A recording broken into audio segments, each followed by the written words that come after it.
le docteur Larry. Maintenant, il est là. On est en direct. Bonjour, docteur. Bonjour, commandant Dizon. Bonjour à tous ceux qui nous regardent. Équipe en studio. Je voudrais dire aussi un bonjour particulier à un aîné, Sadou, du côté de l'Omisport, Tahiti. Un grand frère qui a créé, pour ne pas dire un fan club. Il dit que vous faites un travail... Larry. Non, commandant, il a beaucoup parlé du commandant. Vous faites un travail formidable, commandant Dizon et docteur Larry. Alors, recevez mes respects de ce côté de l'Omisport, Michel Sadou. Je l'appelle comme nom Michel Sadou. C'est un grand frère, moi. Voilà. Il doit connaître certainement quelques chansons de Sardou. Tout à fait, tout à fait. Afrique, adieu, belle Africa, où vont les hommes? Bref, dans cette chanson, Sardou parle de Yaoundé parce qu'il avait visité le Cameroun, il a visité Yaoundé. À l'époque, il a beaucoup aimé. Tout à fait, docteur Larry. Bon, en tout cas, merci à notre ami Sardou qui nous regarde. Merci du fond du cœur pour ces paroles assez fortes. Hein. Ça me touche. Vous voyez, moi, j'encaisse quoi. Merci beaucoup, avec plaisir. Docteur, c'est quoi justement? Est-ce que j'ai fait la bonne prononciation? L'hirsutisme. L'hirsutisme, tout à fait. L'hirsutisme. Ok. Qu'est-ce que c'est exactement, docteur? Voilà, il faut dire pour ne pas confondre avec ce qu'on appellerait hypertrichose. Hypertrichose, tout simplement, c'est-à-dire c'est beaucoup de poils. Mon commandant, en un seul mot, chez les hommes comme chez les femmes. C'est-à-dire vous trouverez aussi des hommes qui ont beaucoup de poils. Et les femmes également. Mais ça, c'est une autre chose, une autre pathologie. Mais ce matin, par contre, il s'agit des femmes, uniquement des femmes. C'est-à-dire, ce sont des poils qui, en principe, poussent là où ça ne devrait pas être. En un seul mot, c'est ce qu'il faut comprendre. C'est-à-dire, chez la barbe, oui, autour des mamelons, au niveau des nombrils, à l'intérieur de la cuisse, voilà, au niveau des fesses, là, ça ne devrait pas être là. Alors, quand ça pousse là, c'est anormal. Au niveau de la poitrine aussi. Au niveau de la poitrine aussi. Oui. Au niveau des tempes également. Là, vous trouvez ça chez les femmes, c'est pas normal. Docteur, il paraît qu'il y a des garçons qui craquent pour cela. Bon, on va parler de ça tout à l'heure. On va en parler, vous allez comprendre pourquoi j'insiste. Tout à fait. Docteur, dites-nous, quels sont les signes justement, si ce n'est pas juste la manifestation de la poussée de poils? Quels sont les signes? Oui, justement, ça fait partie de manifestation des poils, ça il faut dire anormal, ça il faut le dire. Et il faut dire que c'est dur, hein, ces poils-là, mon commandant. C'est vraiment dur, c'est pas aussi... C'est hérissé. Voilà. En force de pas hérissé en tant que tel, mais dur. Dur, voilà. Mais il faut dire autre chose, c'est qu'il y a la perte des cheveux chez ces femmes-là, la perte des cheveux. Il y a également l'insuffisance à pouvoir développer la poitrine. Chez la plupart, c'est vrai que certaines femmes ont de la poitrine, mais chez la plupart, voilà. Il y a également un développement musculaire, c'est-à-dire elles ont comme la carrure, pour ne pas dire des hommes. Carrure masculine. Voilà. Alors, il y a également trouble des règles. Tout à fait normal, qui est trouble des règles. Alors, vous allez constater également chez ces femmes-là, la voix est rauque, s'il faut dire ainsi. Non pas une voix, je ne voudrais pas dire douce, pas très féminine, là, donc rauque, un peu avec de la base chez ces femmes-là également. Voilà quelques signes avant-coureurs qui ne trompent pas. Que tôt ou tard, parce que même si on ne le fait pas après la puberté, mon commandant, vous le ferez tôt ou tard après la ménopause. Pourquoi tous ces poils, docteur? Voilà, en un seul mot, il faut dire qu'il y a un problème. Il y a problème pourquoi? Parce que, il y a une cause héréditaire, de la mère à la fille, la première des choses. Autre chose, il y a une balance, un déséquilibre entre l'hormone masculine et féminine, encore appelé l'androgène. Voilà. L'androgène. Voilà. Chez la femme, c'est l'oestrogène. Mais alors, il va se trouver que plutôt, il y aura peu d'oestrogène et androgène, il y aura beaucoup. Maintenant, il y aura encore comme cause une surproduction de cette hormone mâle, par contre, chez la femme. D'où on parle justement de l'excès de poids. Est-ce qu'il y a des risques, docteur? Si oui, quels sont ces facteurs de risque? Oui, les facteurs de risque, il y en a, notamment ce qu'on appelle les kystes chez la femme. Kystes au niveau des ovaires, mais pas un seul kyste, polykystique, c'est-à-dire beaucoup de kystes. Ça également. Alors, il y a également le cancer de l'ovaire chez la femme. Il y a également comme facteur, mon commandant, l'obésité. Les femmes obèses, je veux dire. Ça également, ça fait partie des facteurs. Tôt ou tard, comme je dis, à la ménopause, cela pourrait justement souvenir. Alors, comme dernier facteur de risque, nous avons les médicaments. mais beaucoup plus ce qu'on appelle les pilules, mon commandant. Les femmes, vous savez que les femmes en consomment. Et elles en consomment. Et le plus souvent, quand elles en consomment, il vaut mieux ne pas arrêter. Parce que quand vous arrêtez, pourquoi elles arrêtent? Parce qu'elles disent que non, elles veulent se préparer à pouvoir faire un enfant. Et justement, au moment d'arrêter, mon commandant, l'excès de poids, justement, va survenir. Voilà autant de facteurs de risque de cette pathologie. Sur le plan local et traditionnel, on a l'impression que ces femmes-là, elles sont taxées pour les femmes...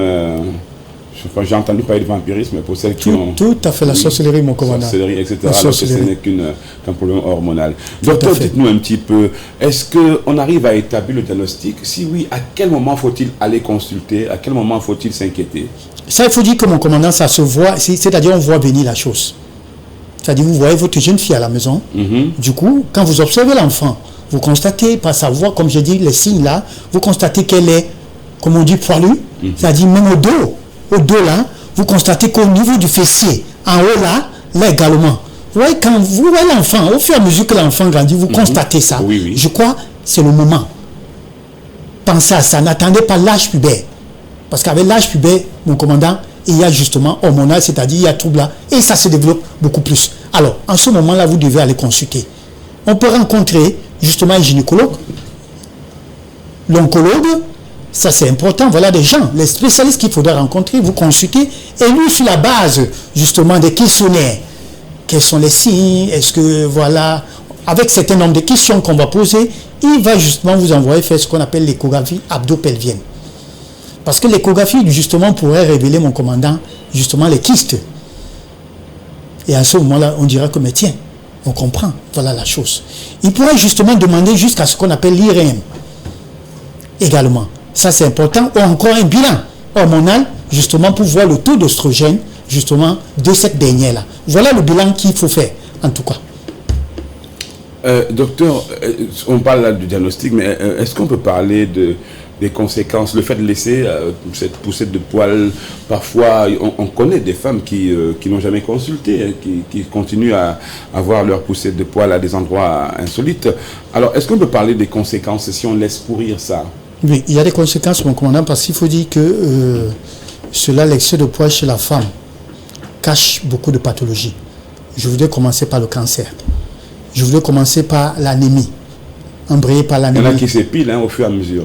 Ce qu'il ne faut pas, s'il faut le dire. Alors, donc, il y a le cancer, il y a justement le diabète également.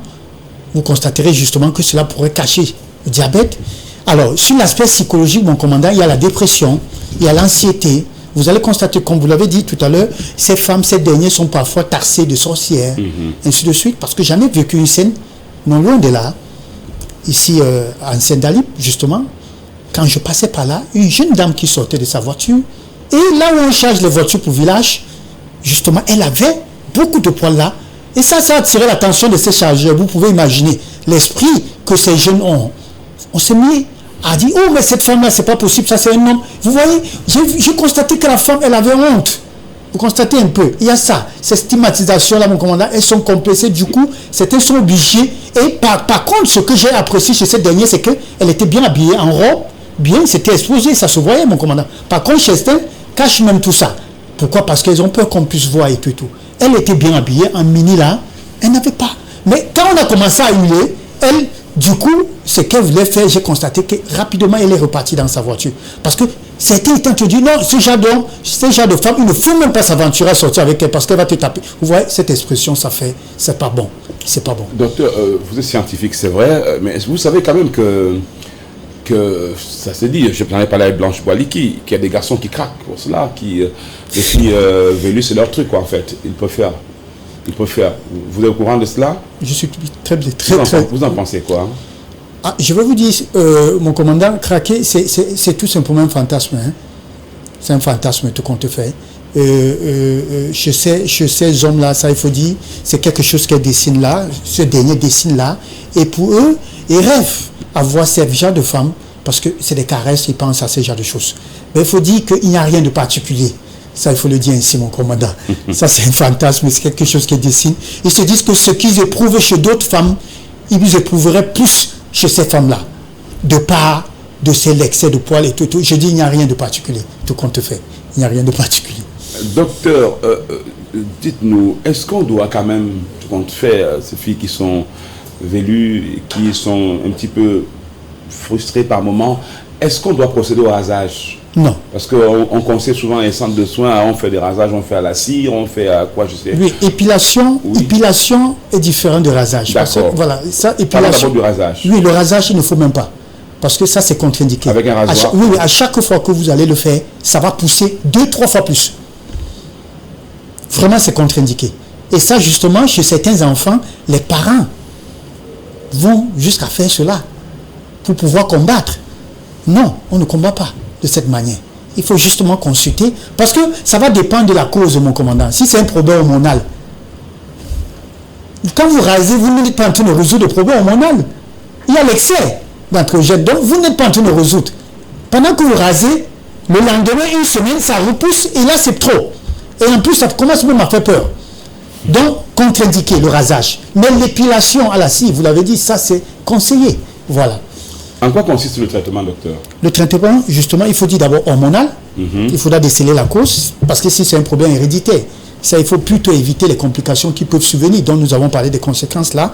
Mais maintenant, alors, s'il s'agit d'un problème de déséquilibre, ça, il faudra prescrire des hormones. Et ça, comme je l'ai dit, c'est un gynécologue qu'il faudra rencontrer justement pour qu'il puisse. Et ça, le plus tôt serait le mieux. Ça, je le dis encore, le plus tôt serait le mieux. Pour pouvoir justement, pourquoi? Parce qu'il y a un excès d'hormones masculines. Ça, il faudra donc combattre pour que ça réduise. Alors pour ça, il faut équilibrer, il faut ajuster ce qu'on appelle l'oestrogène. Et ça passe par des comprimés. Voilà. Maintenant, l'épilation au laser est plus efficace parce qu'au laser, mon commandant, ça ne pourrait plus repousser. Ça, il faut le dire ainsi. Et dans notre pays, on le fait déjà. Voilà. Docteur, si je vous dis par exemple plus de kilos, plus de poids, qu'est-ce que vous dites? Oui, plus de kilos, ça a été justement prouvé parce que surtout ces femmes-là qui ont déjà une rondeur, si je peux appeler une rondeur, en plus de cela, l'obésité, parce qu'il faut dire que l'obésité est différente de ce que... Ça vient s'ajouter à ce qu'on appelle une surcharge pondérale. Alors, il suffirait de prendre justement votre tour de taille, un mètre placé au nombril là, si vous avez plus de 88, ça veut dire que vous êtes obèse. Et on trouve aujourd'hui des femmes qui ont tout de taille de 100 en montant. Et là, c'est pas bien. Mais il faut dire que ici, il y a renversement. C'est-à-dire, l'œstrogène va plutôt justement diminuer en faveur de ce qu'on appelle l'androgène. Et d'où ça va justement impacter sur l'insuline. D'où il y aura surproduction d'insuline. Quand on parle de l'insuline, c'est le pancréas qui sécrète l'insuline. Voilà. Alors, quand il y a trop d'insuline, il y aura trop d'androgène, d'où on parlera justement de l'excès de poils. À la ménopause, justement, beaucoup de femmes sont sujettes à ça. Pourquoi? Parce qu'il faut dire que la ménopause, justement, vient avec sa part de bagage de surpoids. Alors, quand vous avez déjà un excès de poids, dites-vous bien que à la ménopause, ça va augmenter parce que la ménopause elle-même vient déjà avec un surpoids. Donc, faites très attention. Il vaut mieux remédier à la situation avant d'entrer dans ce qu'on appelle la périménopause. Tout à fait. Qu'est-ce qu'il faut éviter de manger ou alors qu'est-ce qu'il faut manger dans ces conditions, docteur? Alimentation, justement, et hirsutisme. Voilà. Ce qu'il faut manger déjà, comme je le disais tantôt, il faut savoir quoi manger. Quand vous êtes sujet déjà à l'excès de poils, notamment, on s'adresse aux femmes. Oui. Alors, il faudra justement combattre l'excès d'androgène. Et pour cela, il faudra consommer des aliments riches en oestrogène. Comme nous avons le persil. Le persil. Nous avons le soja. Nous avons la carotte. La carotte revient. La carotte revient. Alors, il faudra ajouter à cela le foie du bœuf. Ça, c'est bien. Il faudra ajouter également pour le poulet. Ça, il faudra manger beaucoup, mais sans la peau. Il faudra manger du rognon. Rognon, foie de bœuf, et aussi le persil, les carottes, le soja. Voilà, du chou. Du chou, oui. Ça c'est très important. Voilà des salades aussi. Si on salade aussi. Oui, donc, salade aussi. Oui. Alors, y compris tous les fruits, les amandes qu'il faut ajouter, des fruits rouges. Voilà une bonne alimentation pour pouvoir contrecarrer, s'il faut le dire ainsi, l'excès de poils beaucoup plus chez la femme. Voilà. Donc, et éviter. Le café également est très important, mon commandant. Le café. À éviter ou Non, à consommer. D'accord. Le café fait ses preuves pour pouvoir combattre ça. Oui. Maintenant, il faudra éviter de consommer beaucoup du gras. Trop d'huile, mon commandant. La viande rouge, l'acide, justement. La viande rouge, il faudra éviter. Et les huiles raffinées, ça également. Et tout ce qui est pâtisserie, charcuterie, ça, il faudra éviter, notamment. Et ça, je dis, ça commence dès le bas âge. Voilà pourquoi j'ai l'habitude de dire, l'alimentation de la jeune fille commence dès le bas âge. Ça, c'est important parce qu'elle est appelée.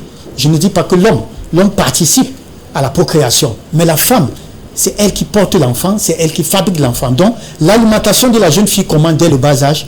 Et il est question, surtout pour ces femmes-là qui sont prédisposées à pouvoir avoir un excès de poids, de commencer dès le bas âge à bien s'alimenter. Voilà. Docteur Larry Ngemi, peut-être une dernière chose et puis on se dit au revoir. C'est un petit conseil. Un petit conseil, c'est que désormais, il ne faudra plus traiter ces femmes qui ont un excès de poids de sorcières. Rien à voir avec cela. C'est tout simplement un problème de déséquilibre, un problème de hérédité. Ça pourrait être un problème hérédité, comme je l'ai dit. C'est une pathologie, ça pourrait cacher. C'est vrai que à l'antenne, on parle d'un symptôme. Avant d'être pathologie, c'est d'avoir un symptôme parce que ça peut cacher, comme je disais tout à l'heure, un problème d'infertilité, un problème de diabète, un problème. Donc, il ne faudra plus les traiter ainsi.